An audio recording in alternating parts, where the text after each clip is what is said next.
वो आखिरी खत वो आखिरी खत राघव और अन्वी की मुलाकात लाइब्रेरी में हुई थी।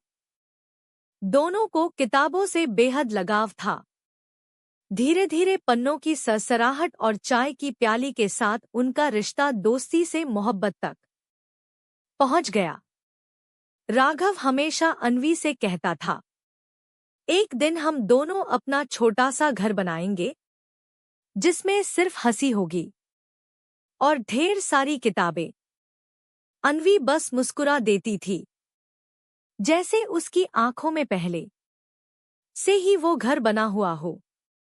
समय बीतता गया, कॉलेज खत्म हुआ और जिंदगी की असली दौड़ शुरू हो गई।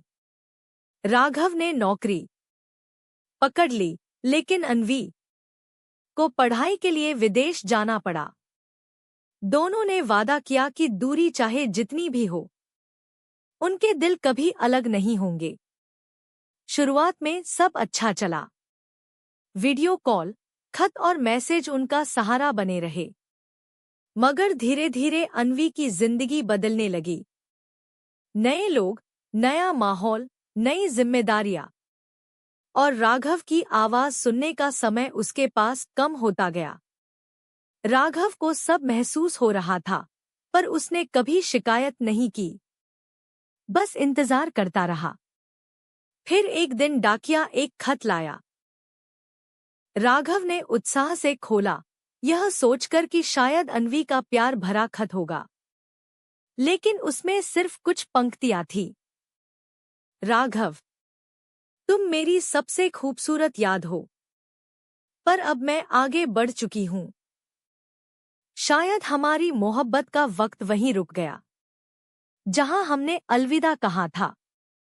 मुझसे इंतजार मत करना। राघव ने खत को बार बार पढ़ा। उसका दिल टूट गया, मगर उसने आंसू पोंछते हुए कहा, शायद कुछ लोग मोहब्बत पूरी करने के लिए नहीं, याद बन जाने के लिए आते हैं। आज भी राघव उस लाइब्रेरी की उसी सीट पर बैठता है, जहां पहली बार उसने अन्वी को देखा था। किताबों के पन्ने पलटते हुए उसे लगता है जैसे हर शब्द अन्वी का नाम पुकार रहा हो। खत पढ़ने के बाद राघव कई दिनों तक टूटा रहा। उसकी दुनिया जैसे खामोश हो गई थी। हर शाम वही लाइब्रेरी जाकर बैठना, अन्वी की यादों में खो जाना, यही उसकी आदत बन गई। लेकिन एक दिन उसी लाइब्रेरी में एक छोटी सी बच्ची उसके पास आई। उसके हाथ में किताब थी और उसने मासूमियत से पूछा, भैया, क्या आप मुझे ये कहानी समझा सकते हो? मुझे अकेले पढ़ने में मुश्किल हो रही है। राघव ने मुस्कुराकर किताब ली और उसे धीरे धीरे कहानी सुनाने लगा। बच्ची की आंखों में चमक थी और राघव के दिल में एक अनोखी शांति। उस दिन के बाद से राघव ने बच्चों को पढ़ाना शुरू कर दिया। लाइब्रेरी उसका दुख बांटने वाली जगह से बच्चों की हंसी से भरी नई दुनिया बन गई। सालों बाद जब कोई उससे पूछता, क्या तुम्हें अन्वी की याद आती है?